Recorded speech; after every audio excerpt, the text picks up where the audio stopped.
Great. So I think it's time we can start the session now. So first and foremost, I would like to thank all of you for joining in today. The topic of today's discussion is state of online advertisements, trends, challenges, and opportunity. If I look at the spend internally that we do in digital Vidya, and for that matter, for any company, majority of the spend is actually dominated by the money that is going on in online advertisements. So today we are actually going to look at what's really happening in this space of online advertisements. What are the trends, what are the challenges, and what are the opportunities? Before I actually go further, uh, let me just quickly introduce the panelists to both of you, to all of you. So we have a small panel today, but I'm sure it's going to be a quite an interesting and in-depth discussions that we're going to have today. So first and foremost, I would like to welcome Samit Bhattacharya. Samit is a marketing professional with 10 years of experience, almost exclusively in startups. He was trained by one of the very early PPC campaign specialists from Google India, and has worked with and managed brands such as Toki Taki, Bluestone, Kotak, Infibeans, Done by None. Currently, he's head of marketing at Paytm Insider. Welcome, Samit. We are really looking forward from your experience and learn a lot from your experience. Thank you for joining in. For Uh, that introduction, Kapil. I look forward to the discussion. Thanks. And I would like to now introduce Prashant. Prashant is a digital marketing expert with 8 years of experience in developing and implementing successful marketing campaign for various organizations. His expertise lies in leveraging the latest digital marketing trends and techniques to increase brand visibility, marketing automation, driving performance marketing. In fact, he has also trained marketers. Some of the brands that he has worked with actually range from startups to Fortune 500 companies.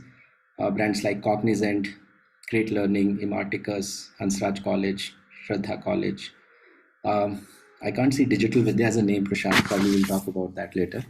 But yes, it seems like you've worked a lot with companies in the education sector. I'm actually personally looking a lot to learn from you on what has been your experience so far in this space. Great. Thanks for having me here. It's amazing here. So say somewhere than you. It's an honor. Great, welcome. Before we actually move forward, let me see if I can pull out some of the polls and see who all is present in today's session. So everyone, I have actually launched this poll on your screen. Select the option that best describes your profile, and as soon as you select, I'll share the results with all of you as well. So there are 5 options. If you're a student and fresher, pick up the first option. If you're already in the sales and marketing space, pick up the second option. If you're practicing digital marketing, pick up the third option. If you're a CXO, decision maker, or an entrepreneur, pick up the fourth option. Or if you're in some other functional role, and if you're interested in knowing more of digital marketing space, digital advertising in particular, please pick up the last option. So I can see, yes, almost everybody has replied. So let me quickly share the results with all of you. I think the results would be visible on your screen now. So if you look at it, today's session, majority of people are actually from sales and marketing background. That's pretty interesting. And a lot of people actually from digital marketing background. So together it actually adds up to close to 70%. That's interesting. Not many students have joined in today. That's very unlike regular webinars. So looks like a lot of senior digital marketers and marketers sitting here. And a good percentage of CXOs and entrepreneurs as well. So I hope, Shamit and Prashant, that gives you an idea of kind of people who are present in today's session. Let me just see if, yeah. So moving on, let's just now straight away delve into what's really happening. So before we actually go deeper into digital advertisements, let's just look at the entire landscape. So the first question that I have is, if I look at the overall spend that used to have, that is happening in the advertisement space or in the marketing space, over a period of time, the divide between digital versus non-digital is shifting more towards the digital. But I really wanted to, you have depth of experience, you've been there in this space for close to a decade now. What has been your experience? What is a trend that you are observing? And if there is, some particular kind of verticals that is shifting more towards the digital, or how exactly the digital non-digital divide uh, has been in your experience? So, Samit, if you can start with this, that'll be great. Thank you. But yeah, I mean, you are right. Like, since I started back in 2013, I believe, Facebook advertisements back then, we still used to have those small right-hand side ads on Facebook, the basic Facebook ad units, and even Google was just kind of starting to mature here in India. And from then I used to notice this trend where people, brands would just digital without like a strategy for what they want to achieve in digital. And that had kind of been the trend till 2018, 2019, pre-COVID era, where like you were saying, right, the things were going up, and people were investing in ads left, right, and center. The money, a lot of it was coming out of traditional media. So we would see probably less of print ads or radio, whatever it might be. Right? COVID had an interesting impact in my opinion, where the entire world pretty much had no other option but to go only digital exclusively almost, because there was no one out on the street. Right? Um, but since then, at least in my experience, I've seen obviously a lot of brands have kind of gone back to doing outdoor print media, radio, whatever that is. But that thing, a major shift that I am personally noticing is that a lot of focus is now going to delivery experience as opposed to just promoting your brand. Right? But what I mean by that is, I think COVID to play. What it did was it focused a lot on things like your well-being, your mental health, your screen time, stuff like that. Right. So now, I mean, I've spoken to brands who to connect, an offline experience with something that's happening on digital, right? So even things like they would advertise something on digital media, but then the extension of it would be present in what might be some event that's happening on the right? Or something that was happening purely on ground, like let's say a music concert that has now shifted to like being an online or a member. Like just this past February, we did a concept with Van Heusen, the brand, where we had a band perform in a Van Heusen branded metaphor, and it was a rolling success. But even that, the brand was very particular about the kind of touch points digitally that were present. Like there would be no, sexual harassment or anything that women might face at concerts, right? Or things like would be no race bias or anything like that. The process of attending a concert, but typically in physical concerts you have to go through long queues, you have to wait at the box office to get your tickets and whatnot, right? All of those were designed, specifically in a way where people don't have to face those issues. So I think what we are seeing is amalgamation of digital as well as the physical world that we're living in, and that transcends to not just or having a digital extension, but also the other way around, where a digital promotion or a brand which is exclusively present on digital media. Bluestone, one of my ex companies, right? They started off being just an online company for jewelry, and in model was save money on jewelry and offer it to the customers at a lower cost because we didn't have any inventory. It would be made to order.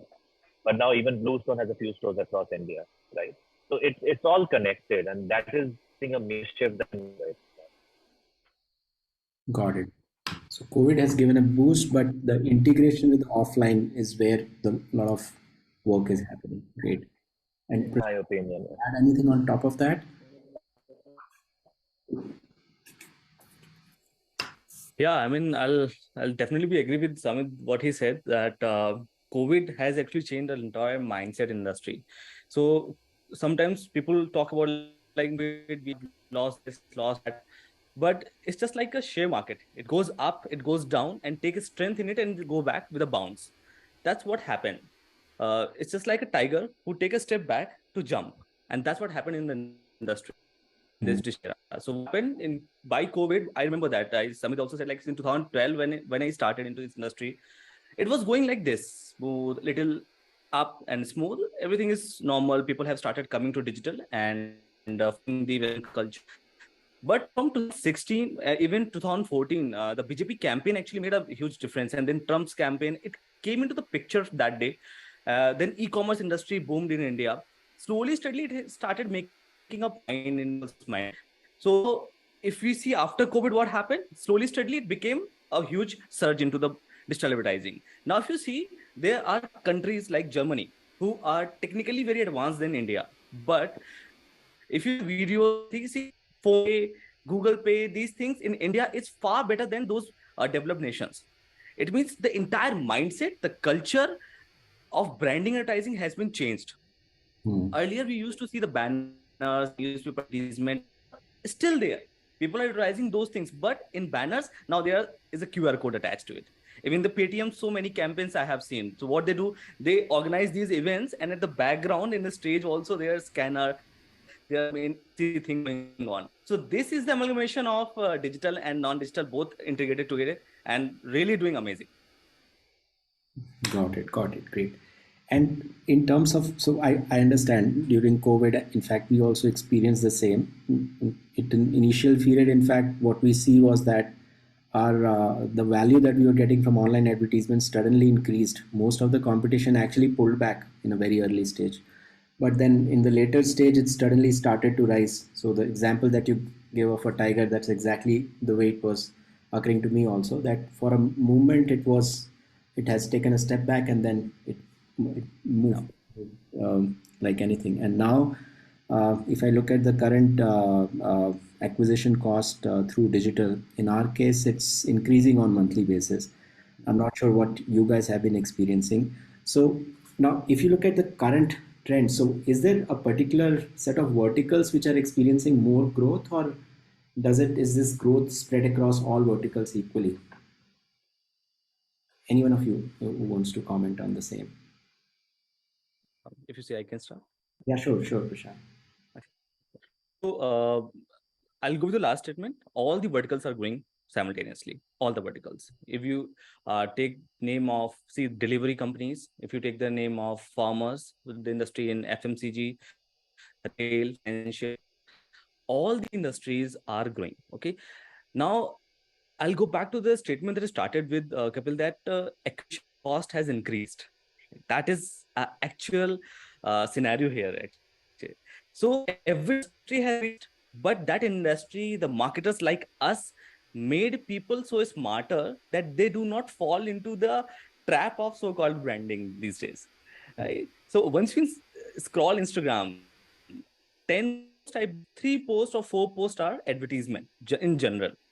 Those ads are coming to our mindset so frequently that we are so used to it. So what happens, once you start taking pills for a disease, and if you're taking too many times and if it becomes habitual with the body, it doesn't affect anymore, right? For a couple of months after that, it won't affect to your body. So this advertisement in people's mindset has been made in a condition that they do not fall into the trap.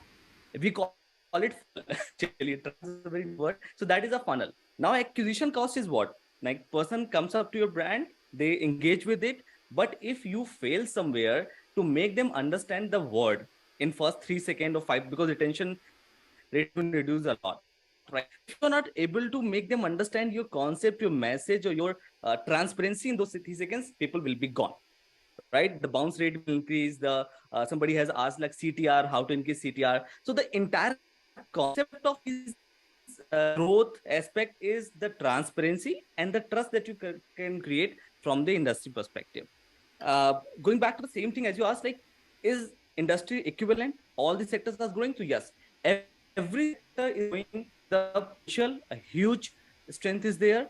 Few sectors which are extensively more higher because of the use of daily things like consumer good sector. It's going really good. If you talk about uh, consumer sector like PNG going extensively, Dabur extensively, HUL, Hindustan Unilever, they are going extensively.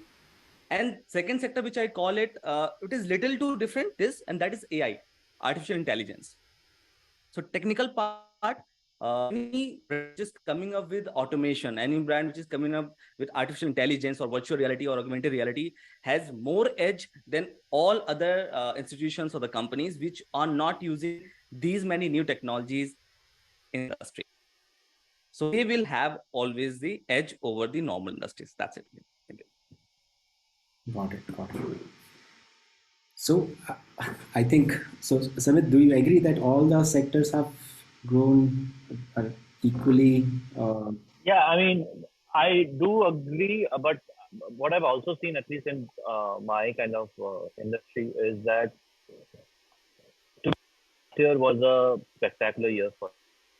I think major like the bouncing back factor after 2 years of nothing happening, in an experience format with concerts, stuff like that coming back. People were more than eager to step out and to see a concert may not have attended before. Having said that, what has definitely happened, at least in my sector, is that when you say growth, I think the, I mean, user acquisition cost has, of course, has for me actually. But having said, what I have noticed is the average transaction size compared to a 2019 or a 2018 has actually grown almost 2 or 3 folds for me, right? And I think that is so growth, if you call it so, because now what is happening is instead of focusing on getting more new customers, what you can or focus on is how to nurture your existing user base. The number of new users, but push them down the funnel in a way where they are transacting and engaging with your brand. And that has actually happened organically. And I think that also shows us the potential of maybe venture to this avenue and seeing how far we can take it. So the same person who would have perhaps spent 3,000 rupees in the past is now spending, let's say, 8,000 rupees. How can we make it 10,000 rupees? Is also a growth we should consider. Got it. Got it. Great. I think that's a very interesting point. Taking this conversation forward. So now, if you go deeper into the digital space, and if you look at across all the channels where the ad spend is going, from search, social, or leveraging programmatic to native advertisements and video advertisements, where is the current trend? Where is the spend that is going, or what's really happening in terms of these platforms? If this anyone of you wants to highlight what has been your observation on the same.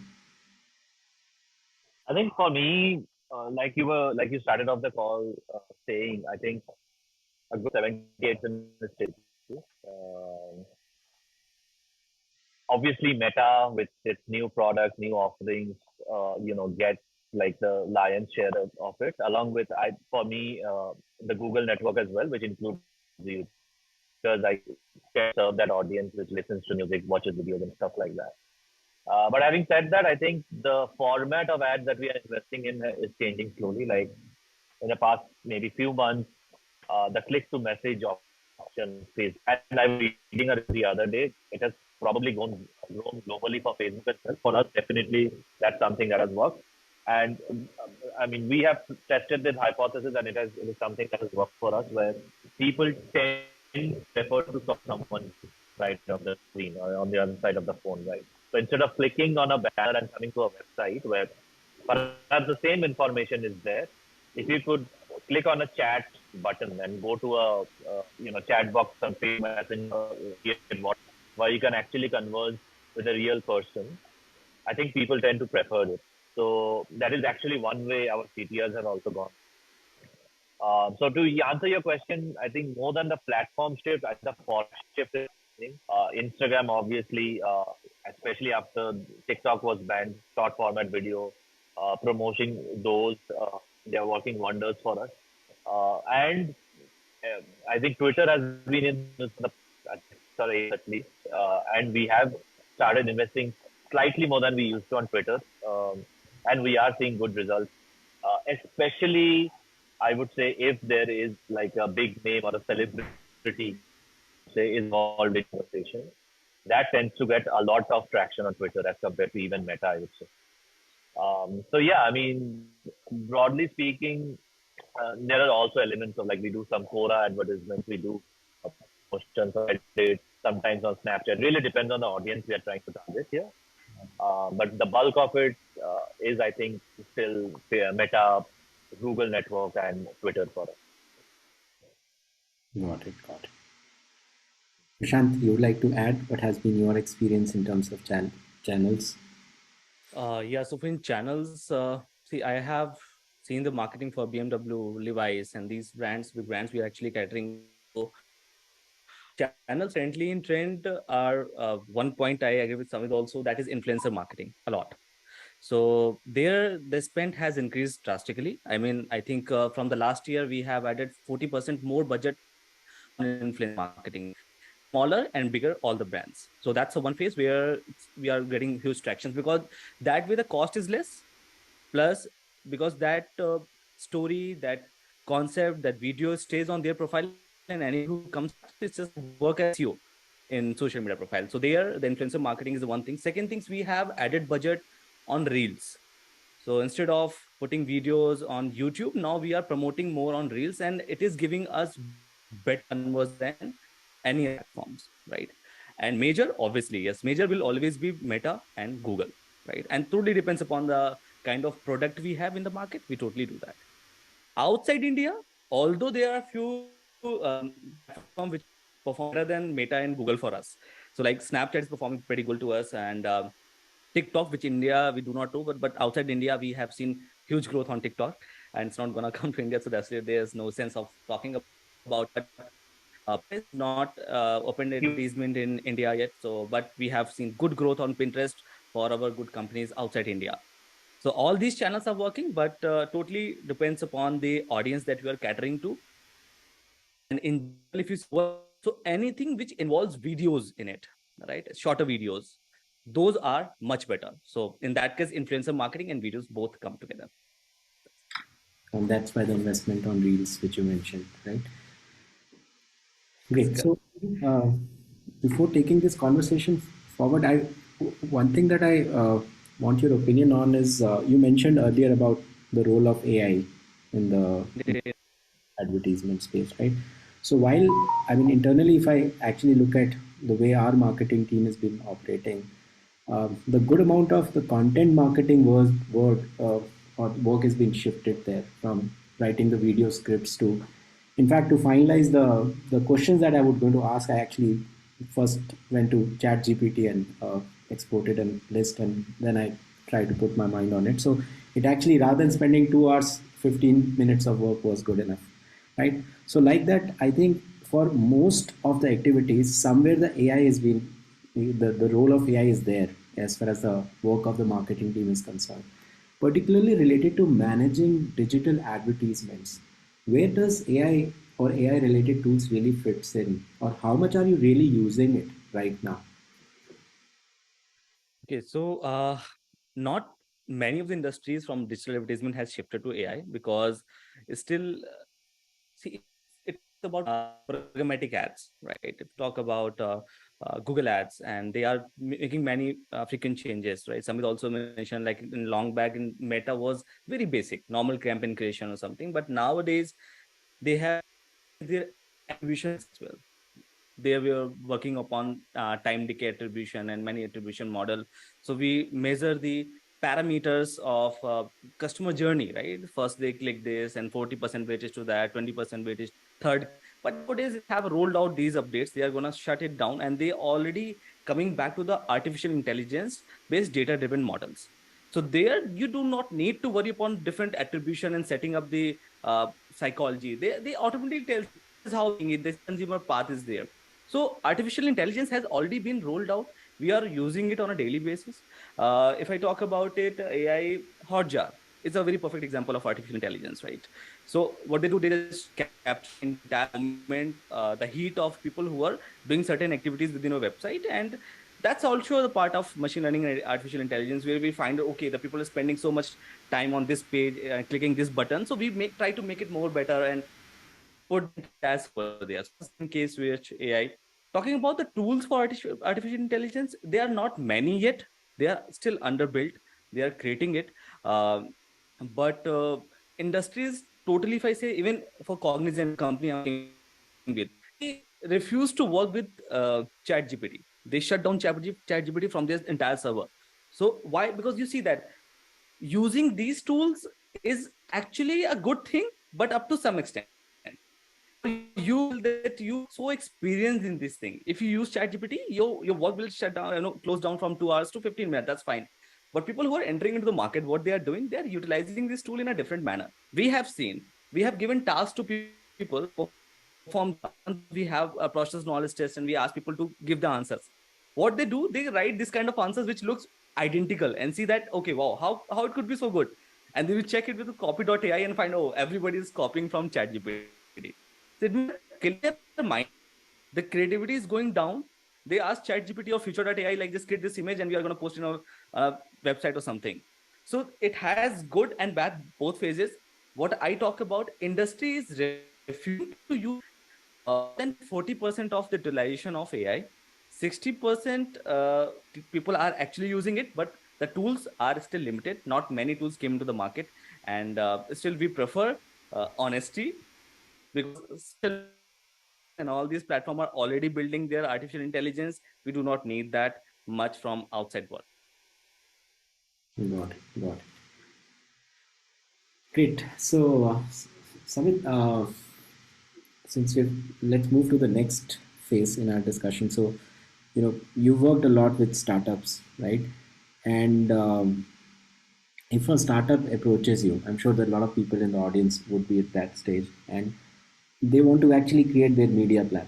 They're new, and they have budget, limited budget to spend on digital advertisements, and they approach you and help me design the media plan.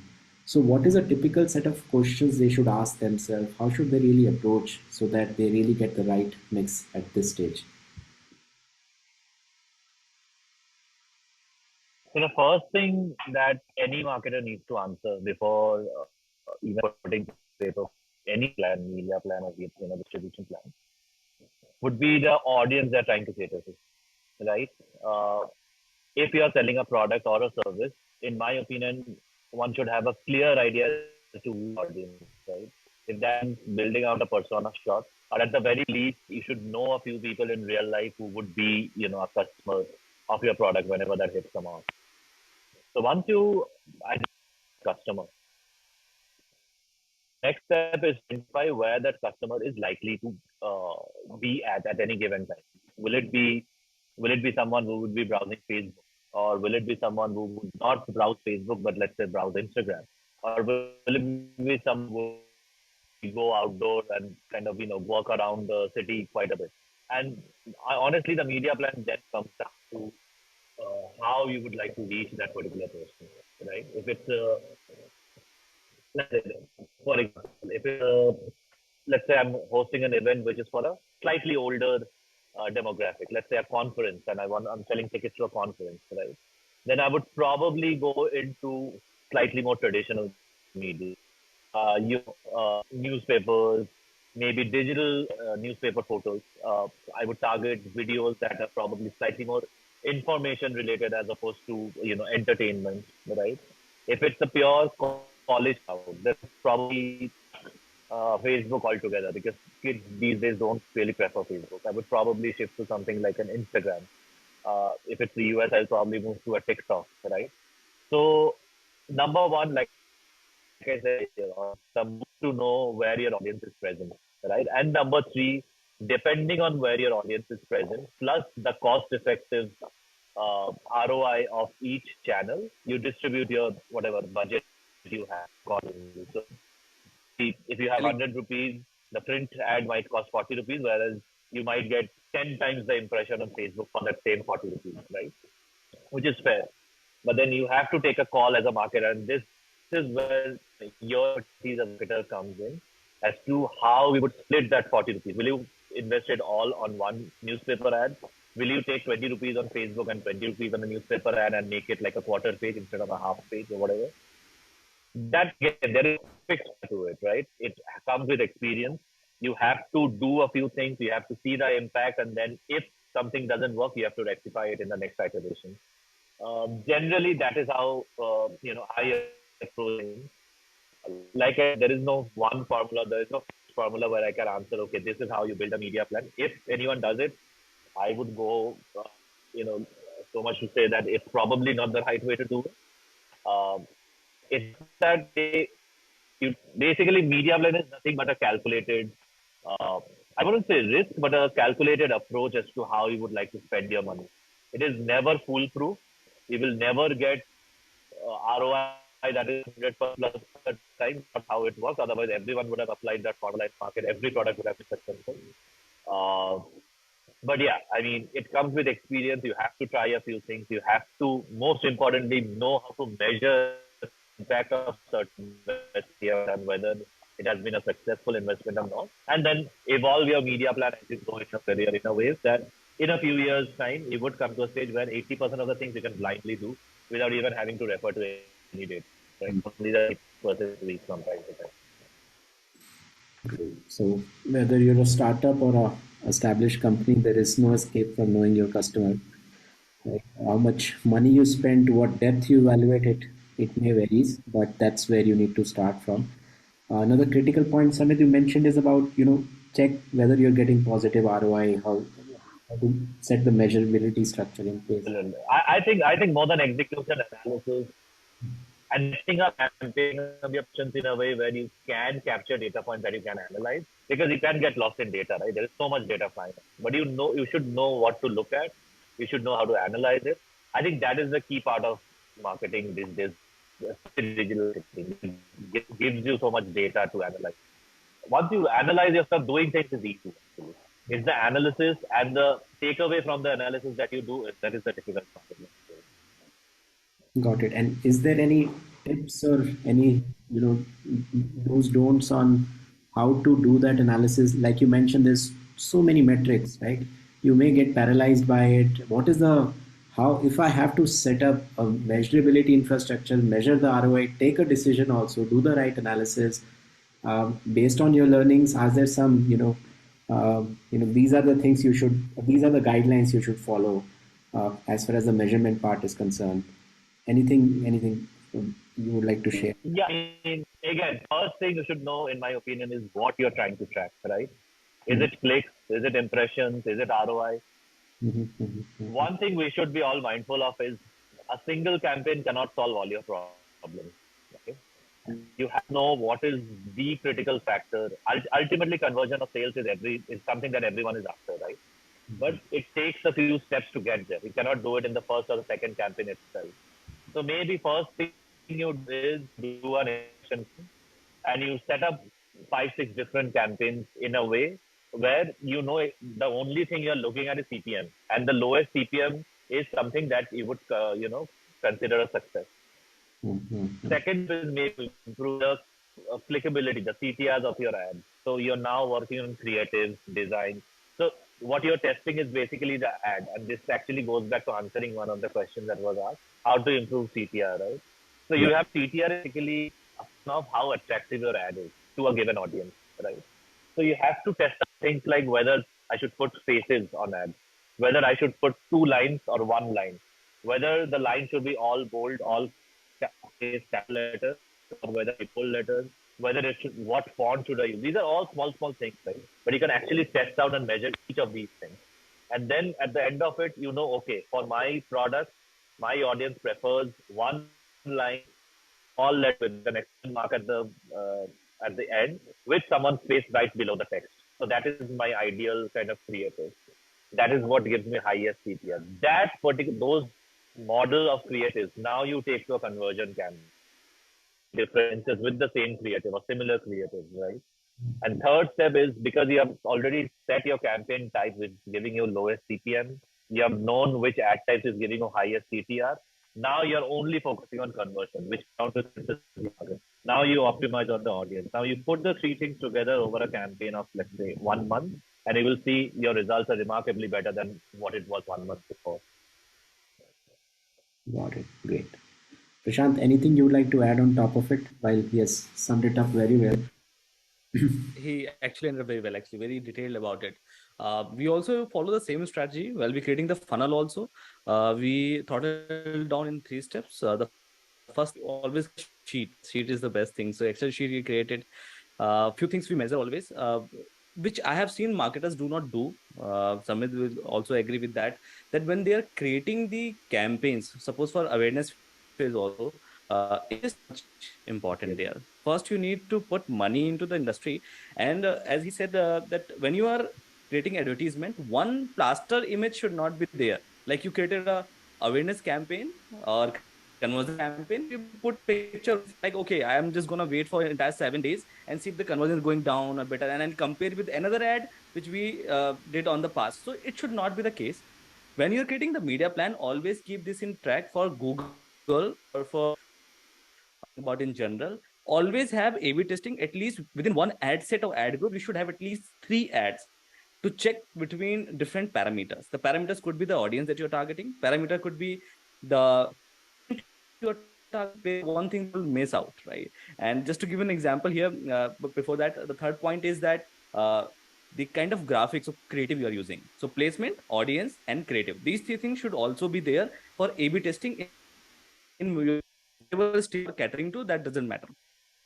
The main thing, I was doing advertisement for Mini Cooper. So we were launching the summer sale for Mini Cooper, and we see this thing. So we also see this when we are launching the campaign and ad set. There's Mini Cooper car that we need to promote. That we can do by creating awareness campaign, by putting their video, and it should go live, right? And we select all the placement on the one thing, but we change this parameter again. We put the same car but in different placements. Audience is similar, but we changed the placement this time, and this was dedicated placement. We were targeting all the placement in one ad, but this time we did differentiated over there. Okay, and we have seen growth. The platform is same, all the placement is same. What we did, we changed them. We just did the A/B testing over there. Within one ad set, we changed, put multiple placement, and we found the results were different, more conversions than before. So even all these platforms which have given these offers, you need to try A/B test. Samit said very clearly that you cannot trust anything. There's no foolproof method, but you need to figure out between that. Okay, in a month I tried this way, I should try this way, and then only you should make a understanding of the data. Why? There's one parameter which I certainly say, like, which is impression share. So impression share is a metric which is very much important, and people do not care about it, whether it's conversion, anything there is. But impression share is something which gives you always accurate data. What is your auction insights? So you are ranking better than your competitors or not. Impression share always tell you how better your campaigns are in comparison with your targeted competitors. So if your impression share is good, it will automatically come down, because there's always some tactics. You have the data, you know the people came to this page, and you can turn them into the remarketing, create the data in that. But impression share is the main metric over there. If you are getting good impressions, means liking your advertisement, showing you so many things. And Kapil, there are very smaller measurement parameters also which people do not see. For example, very less people know. I have interviewed so many people for this Google advertisement and Facebook. They do not know that you can check whether one particular headline of a Google ads is better or not. So there's this ad asset in the ad campaign, and people do not check. Samit, you will also agree with me, because we are in stage, we did many A/B testing, and I've seen people not know. Oh, we can check the headline. So like, out of these 20 ads, which headline is performing better? So within one ad, there are 15 headlines. There are 4 descriptions. People do not know. They just copy headlines and just paste it over there. No, examine that. Which headline is better? Out of 5 ads that you have created, you'll find, oh, these 3 headlines are something which are giving more conversion. What happens if you just combine all 3 headlines in one? Put 1, 2, 3. Definitely, the entire campaign is going to be successful. These measures which are very normal, which doesn't look important to you, just go for the conversion rate, you go for the many metrics, but these smaller ones make huge difference over there while you're deciding the correct media plan.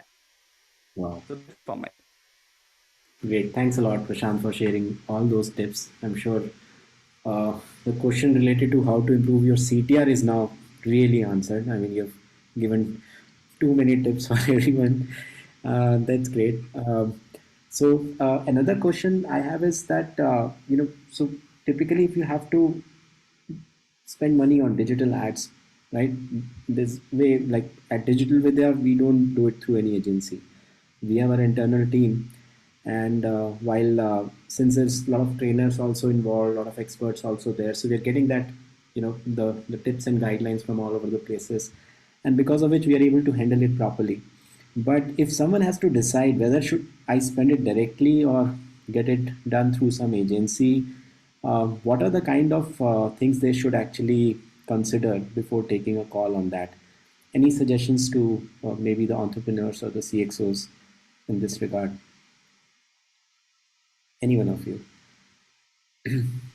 Samit, you, if you want. I mean, my, see, I have a very clear kind of approach to tackling this.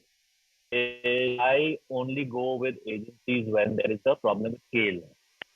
If let's say I have a team which is capable of running 10 campaigns across different platforms, right? I will always prefer having the internet only because I have more control over things like testing, things like investment, etc., etc. Now tomorrow, there is a requirement where I have to run, let's say, 50 campaigns in set of steps, right? Now, is my team capable of doing it? Maybe, but they'll stretch themselves so much that the fundamentals might, right? So I will have my own best practices. I will get knowledge transferred to the agency perhaps for my brand, but then I will have them apply those best practices in scale, like across 50 different campaigns. And I think that is how, at least I've seen more of it of agencies to run my campaigns. Now I actually do use an agency to run my campaigns. But back when I started, and again, this is coming from having worked with multiple startups, I've seen like it's best to kind of have an team to initiate your campaigns, especially when you're first starting off, right? You understand your audience, you figure out your channels, you establish some best practices, and not just in terms of campaign management, also in terms of what is the kind of language you should speak, right? What is the kind of visuals that you should use for your brand, right? All of those kind of things. You come to a stage where you are satisfied with how it's turning out, but now you want to take it to the next level. Now funded, then you go to an agency and say, this is what I've kind of arrived at so far. You take this knowledge, but then you scale it up, whatever X number of times, right? That is how I think this should be. Got it. Got it. Great. Prashant, anything you would like to add? Yeah, in the starting stage, just be aware about hiring any agency. Something is very right about it, but yeah, that's so many people who learn digital marketing and have little experience, not many. They have not seen failures, because the person who has seen failures are better in this case, right? They know what not to do. So try having an agency who has a backup in their mind. They have worked with the clients and you have seen their live work. So that is important when you're having an agency, and it is always better to have in-house team, but the hierarchy should also be there. While hiring in-house team, I have seen many businessmen which I have consulted. They have done this thing. They have hired interns, right? So they have interns for digital marketing. Some of you will also agree with, like, hiring interns. They are not bad. They have zeal to do things, but do not have management, have any goal like this can be done. So having a hierarchy is there. The person you should have as a management should have at least 5 to 10 of years of experience in the industry that you are into, and always have good budget in-house. That is important, because in agency you get many things in lesser price, and you say like, oh, it's better, but in-house you are not ready to pay, because you say like, agency is little inexpensive for me to handle, but because they are catering multiple clients at a time, person to 5 clients, so they may lose some concentration at some point of time. You will not be happy there, but in-house you'll be satisfied. If you are paying enough, you are having good candidature, and if you have the entire hierarchy set up, you will never face a problem. And in data is used, that the entire concept is yours. So these few things which you should remember while you're having agency or in-house team. Great. Thanks, Prashant, for sharing all your thoughts.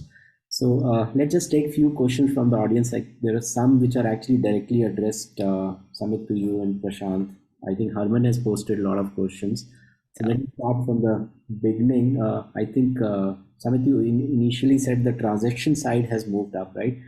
So this question, wherein the product like precious stone, what kind of a trust level people have while buying online? So is there a change that been observed since the transaction size has improved, since the expensive products are now being sold?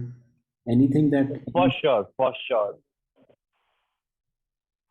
Uh, Yeah, for sure, Kapil. I think as we have kind of evolved in the digital space here in India, the trust is definitely especially precious items like gemstones or whatever. Yes, there is still quite a significantly large offline market for it, but I think people are also moving towards them, even precious items, be it gold, be it gemstones, be it whatever other things online, right? I think companies are also coming up with innovative strategies to kind of tackle it. Like remember, Stone had this scheme. I don't know if they have it still, where they would send a person to your address if you book an appointment with sample stones. Okay, not the actual gemstones, but with something that looks similar, but is obviously not in ashes, to your home, so that you can try things like the stone size, your ring size, how heavy the jewelry is going to be. So you sample all of it, and you give your preferences to that person. That person goes back, does booking, the actual jewelry gets delivered to you. So almost like a try at home scheme kind of a thing, right? I'm sure e-commerce companies right now are actually taking help of AI to have a mirror in your app where you can kind of place yourself in their product and see how it looks like, a dress or whatever, the shirt you're trying, right? I don't know if it's there in India. I've seen samples in the US where some companies do it. So, like that would also mean I think people will start trusting digital transactions more as we progress. got it?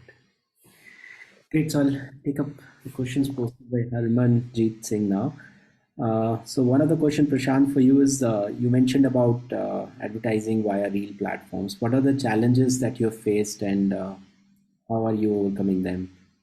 Okay, yeah. So, Amanjeet, the main changes we faced while creating the content itself, right? Because the ideation is very much important there. What is in trend, you need to grab it. You can use BuzzSumo to understand what is buzzing in the industry, what is sound here.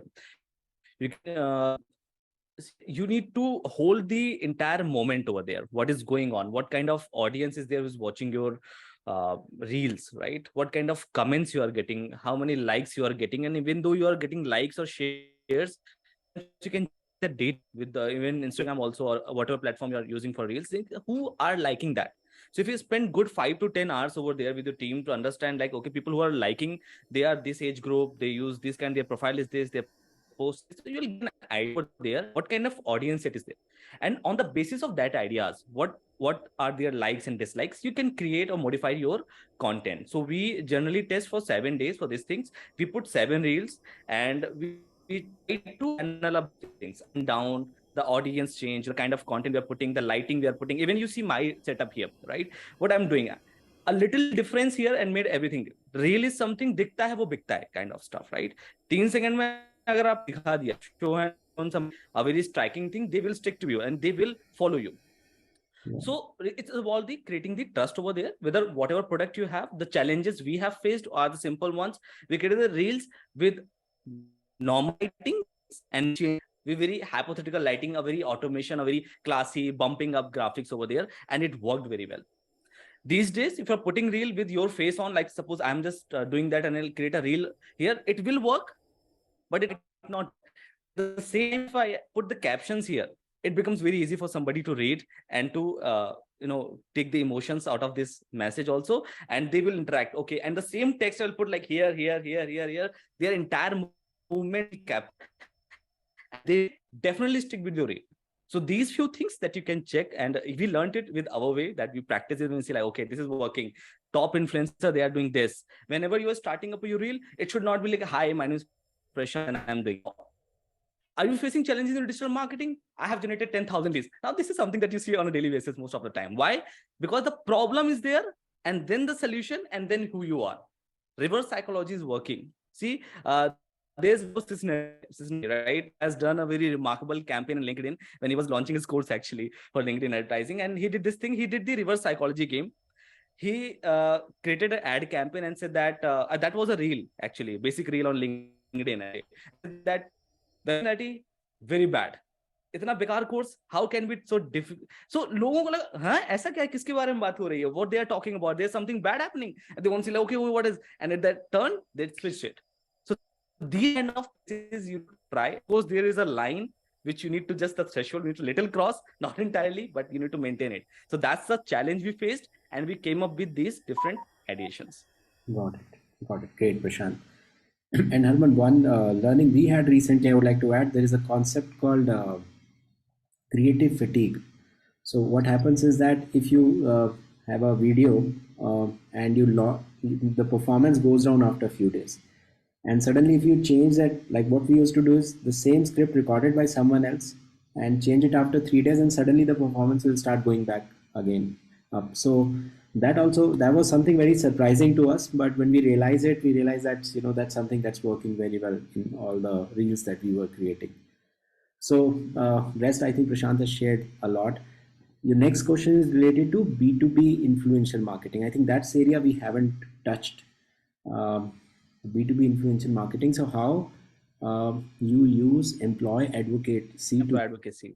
increase consumption? Very important. Very important. So for B2B, the best platform I suggest is like LinkedIn. That's no doubt is there, right? And influencer marketing works to be, if you, there are many review channels on YouTube.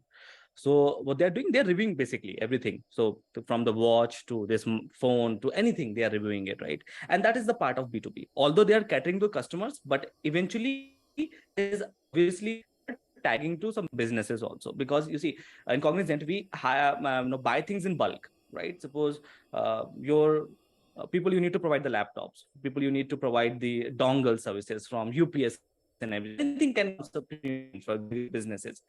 The people who are decision makers are somebody human, right? This is not the company who is looking out for something like huge 500 Fortune 500 company. No, the decision makers are the same human being like us, right? You need to influence, you need to target them, right? And employee advocacy plays a lot of role. So there are certain industries, and even I talk about the digital marketing industry also. You might have seen this thing. These days, many digital marketing agencies are putting, so they are asking their employees to share the best environment in the company. There's a company in 162. I have never been to that place, but I have seen their campaigns on LinkedIn. They do not promote anything, but employee. So just to clear everybody, employee advocacy is something like, suppose I'm working under Kapil, then I'm his employee, and it is my duty to share goodwill of the company with people on social media platform. That advocacy, right? If like me, there are 50 other people who are working, and we talk positive about the company and the couple, then what will happen? I will have 400 or 1,000 people attached with me. Everybody will have. So what happens? Eventually, it made a very good positive impact. And now wants to digital Vidya. Why? Because they say like, oh, everybody's talking very positive. People are so happy. They're sharing cheerful moments. They're sharing achievements, recognitions, training, learnings, fun out. They say like, oh, I want to join this company. And this way, with this employee advocacy, you attract a good crowd. You attract very smart people over there. And I'm talking about the business to business community, right? This is how the entire memorandum has been created over there for employee advocacy. And this works in all the matters. In all, there are influencers who are top influencers, top 30 voices. What they do, they talk about the products now. At the end of the day, they talk about Figma. Now, what is happening? So they say like, today I want to sponsor Skillshare. Today I want to sponsor Figma for these things. Right? These ways you are already working with brands, and these people who are influencer are already the businesses for you. So this way it hasn't entirely changed. The B2B marketing is going with this mindset. I hope I cleared it. Yes, absolutely.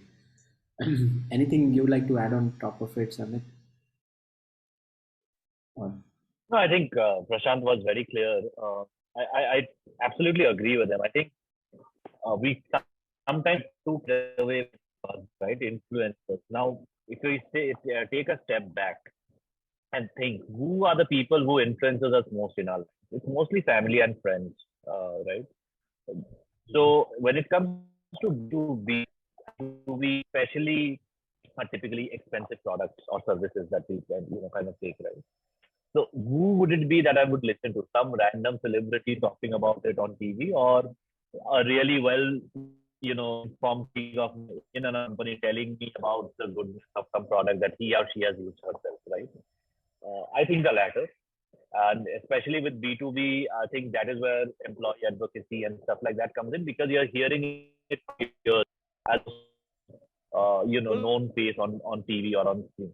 The entire concept of influencer activity or influencer, activations has come from people who have a mass following. I have 1 million followers, and which is not the way B2B marketing works, right? So B2B, first of all, the traditional influencer marketing may not always be suitable for B2B. That's number one. And if it is, you have to identify the employees, whether it's your colleagues from different companies, other industries, or whether it's someone else that has a deep understanding of what you're trying to offer here. I think if we crack that, we can crack, promoting our products and services as well. Got it. Great. Okay, so let's take this next question from Shrey. What is the right way to approach digital? Say, how do you really allocate the budget between awareness, conversion, and boosting? So, any thoughts on how budget should be allocated for the various stages? It's a pretty common question that I have gotten quite a few times over my career. Again, there is no fixed answer, Shrey. I'm sorry. It really depends on what you're trying to achieve, right? If at the end all you care about is conversion, then invest all your money on conversions. Don't go after boosting or anything else. Right? It's a very plain answer, I know, but I mean that is kind of the ideal situation where you want, right? However, again, it comes down to testing it out, right? You maybe conversion is your ultimate goal, but you see that boosting a video link actually gives them doing a banner ad with conversion at the same time, right? That is something that you will know only after you have tried out both. So I would say start off with a small amount, maybe 5% of your budget on both or across 3 different types of campaigns. See your backend, which is the campaign. And obviously, you use UTM trackers, you use all sorts of trackers to measure properly, right? See what is giving you your end conversion the best, and then double down on that particular type of campaign. So drivers can then kind of come to a unified solution. It will be my approach. Got it. So now we are actually very near to the end of this webinar. So one of the questions that I want to ask, which is actually raised by Harman also, is regarding how do you guys keep yourself updated? Like you've been on the forefront. So in digital marketing space, is there a particular kind of channels that you follow, particular blogs, or if somebody wants to really stay updated, what are your recommended strategy? How much time do they spend on learning new things, and where should they really go, and what should they really do? If I start here, Kapil, it's very easy here. In this automation, you can feel one thing that if you start watching one video or 2 video twice for one thing in YouTube or Instagram, you start seeing certain videos there. How I and my fellow mates are updated in this industry, it's like we are continuously working in it, right? Sometimes you do not have anything that you're working on and you just lose entire grip over there. So sometimes we free projects also. I'm telling you, for this is very honesty, right? Sometimes we charge very high, but sometimes we free projects just to stay updated, because these startups have some crazy ideas and that gives boost to your mind. And you see like, oh, this challenge, how can I take 500 ka budget hai, you have only 500 rupees. I mean, these things are the something which makes you better. 500 rupees budget, and now you need to create conversion awareness in all stages, right? How will you utilize it? At the end of the day, you need to answer somebody, okay, have you generated business pressure in it? And that we will do the research. Okay, that's how I'm going to do. If I say intentionally, just go read some blogs of Search Engine Journal, or just go watch the videos of Neil Patel, it will help you. But these are in some cases, right? They won't talk about brutality in the industry or something, what is happening at the in-depth. See, many topics we talked about, Samir has taken over the acquisition and impression search. These things I have never seen in any news. Nobody talks about this. I mean, even institutions cannot talk about it because there's a fair reason. People are coming from very background. If Kapil started talking about these different acquisition models or something, people won't grab it. They don't understand. Better way to learn to act. And to act, you should not be greedy. You should should have a willingness to work around different tasks. Connect with people around you, ask them some project and work on it. You eventually will figure out something. Okay, this thing came. I didn't know. Microsoft Clarity, I didn't know about it. A person came to me like, I just want to understand the data of my website. And I started Googling, okay, how can anybody understand the data about it? And I found, oh, Microsoft Clarity, hot just there. And I integrated in my website, your own website. It is must. Write down blogs. Use chat. Trust me, the day ChatGPT came up, I have written down 300 blogs from ChatGPT. I wanted to rank at the top of it. And then realized after 1 week, I realized it is not going to. Anything can be captured by Google. And this is how I know, right? I do not suggest anybody. I know because I act on that one. So whenever you see something, you act on it and you learn, basically. That's how I do it. Please, Samit, over to you. Yeah, no, I do agree. I mean, a lot of my learning over the years have come from hands-on experience of having. Actually, I was lucky that way because typically at startups, you tend to do a lot of things here and learn is just a bit more than you would have otherwise. But having said that, to add to Prashant's thing, I think I also I'm subscribed to quite a few newsletters actually. Just to name a few, if any of the marketing is a captures all of the US and European marketing updates. In India, there is Campaign India. There is EP Brand Equity. There's quite a few more. I can't recall all of them. Also, the advent of Spotify and whatnot, you can stay up to date. Amazon Music, you can stay up to date with quite a few podcasts. And honestly, this process of keeping yourself informed, it's a conscious effort, but then you have to do it. You have to enjoy it because, like for example, if you are traveling back home in a train or in a car, whatever, just put your earphones in, and instead of music, maybe 20 minutes you invest in. Instead of watching some video on Instagram, just 10 minutes you go through a newsletter. Yes, 8 out of 10 times you won't find anything interesting, but 2 out of 10 times you might find something that will take your knowledge to the next level. So it's a continuous process. I still do it. I still try out different newsletters. I don't like them. I unsubscribe to anyone. But yeah, I mean, that is what I practice in my life. Correct. I agree with Samit for this one thing. If you have this much craziness, madness, or on YouTube also, I have bought the subscription and kept it in my pocket and walk in and see, like, listen, okay, what this person is talking about. There's so many podcasts there, Samit, of course, and anybody who just go and search for digital marketing podcast and you'll get them for Spotify and YouTube. You'll link to them concept into the market. Of course, that is agreeable. Just to add on here, certifications are very important in digital, right? These are not just so what people do, they take question and put on Google and answers. Not do take certification from all the platforms. Pinterest has its certification, Snapchat has its certification, Google has certification. These certifications are meant to be valuable for you, right? It's not about just pasting into LinkedIn profile or CV. They are giving you the knowledge. They the people who have developed the concepts, right? So you will start thinking in that way and put yourself into in a zone, right? You should breathe digital. You should see digital. You should laugh digital. You should digital. That's what some say, right? You are that crazy who is listening podcast when he is walking or doing something instead of listening to music, then you are a marketer and you just made yourself in learning prospect. That's it. Thanks a lot, Prashant, for sharing that. On top of it, one learning that I would add on this is, there is a famous saying by Richard Feynman, who is an astrophysicist, that if you want to master something, start teaching it. And I've actually observed that at Digital Vidya. There are a lot of trainers who are associated with us. So just, while they're practicing hands-on, which is a critical component, the moment you take some time out and start teaching, the kind of exposure you get and the depth you have to build just because you have to teach, it's entirely at a different level. So if you can create some structure like that, maybe your own YouTube channel or getting associated with companies like Digital Vidya, wherein you're ongoingly teaching new people, suddenly you realize that your knowledge is shifting to the next level. So that is what I would like to add on top of this.